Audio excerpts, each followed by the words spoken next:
Hey guys, നമ്മൾ ഈ പകുതി പേരും കേട്ടിട്ടുള്ളൊരു ആപ്പാണ് അറാട്ടെ എന്നത്.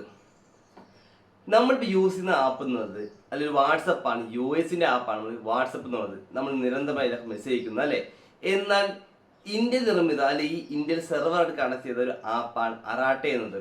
അത് സോഹോ കോർപ്പറേഷൻ ലിമിറ്റഡ് കമ്പനി നിർമ്മിച്ച ഒരു ഇന്ത്യൻ സെർവറിൽ കണക്ട് ചെയ്ത ആപ്പാണ് അറാട്ടെ എന്നത്. നമ്മളിപ്പോൾ നിരന്തരമായി യൂസ് ചെയ്യുന്ന വാട്സപ്പിൽ സെയിം ഫീച്ചർ തന്നെയാണ് നമുക്ക് ഈ അറാട്ടെ എന്ന ആപ്പിൽ കാണുന്നത്. ജസ്റ്റ് മെസ്സേജ് അയക്കാം, വീഡിയോ കോൾ ചെയ്യാം, സ്റ്റോറി ഇടാം എന്ന എല്ലാ ഫീച്ചേഴ്സും നമുക്ക് വരുന്നുണ്ട്. ഇനി ബൈ ഫ്യൂച്ചറിലും ഇതേപോലെ എൻക്രിപ്ഷൻ പോലെ ഒരു നല്ല സെക്യൂരിറ്റികൾ വരുമെന്ന് നമ്മൾ പ്രതീക്ഷിക്കാം നമുക്ക്.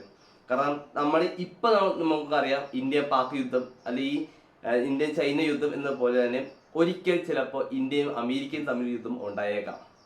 ആ സമയങ്ങളിൽ നമ്മുടെ ഡേറ്റാസ് മൊത്തം അമേരിക്ക ചോർത്തിയേക്കാം നല്ല രീതിക്ക്. അപ്പോൾ അത് വരാതിരിക്കാൻ വേണ്ടി ഇന്ത്യൻ കമ്പനി തന്നെ സോഹോ കോർപ്പറേഷൻ കമ്പനി നമുക്ക് വേണ്ടി ഉണ്ടാക്കിയ ഒരു ആപ്പാണ് അറാട്ടെ എന്നത്. ഈ കാര്യം നിങ്ങൾക്ക് എത്ര പേർക്ക് അറിയാമായിരുന്നു? അറിയാവുന്നവരാണെങ്കിൽ യെസ് എന്ന് പറയുക, അറിയാത്തവരാണെങ്കിൽ നോ എന്ന് പറയുക. അത് അങ്ങനെ അറിയുന്നവരാണെങ്കിൽ തീർച്ചയായിട്ടും നമ്മുടെ ക്രോമിൻ്റെയും യൂട്യൂബിൻ്റെയും ഗൂഗിൾ മാപ്പിൻ്റെയും ഇമെയിലിൻ്റെയൊക്കെ ഇന്ത്യൻ ആപ്പിൻ്റെ പേര് അറിയാമെങ്കിൽ ഒന്ന് കമൻറ്റ് ചെയ്യുക. എല്ലാ ഉത്തരം ശരിയാവുന്ന ഒരാളെ കമൻറ്റ് ചെയ്യാൻ കമൻറ്റ് ബോക്സിൽ പിൻ ചെയ്യുന്നതായിരിക്കും. ഇതുപോലെ കൂടുതൽ ഇൻഫർമേഷൻ കിട്ടുന്നതിനായി തീർച്ചയായിട്ടും എൻ്റെ അക്കൗണ്ട് ഒന്ന് ഫോളോ ചെയ്യുക. ബൈ ഫ്രം എയിൽ ക്രിയേഷൻ.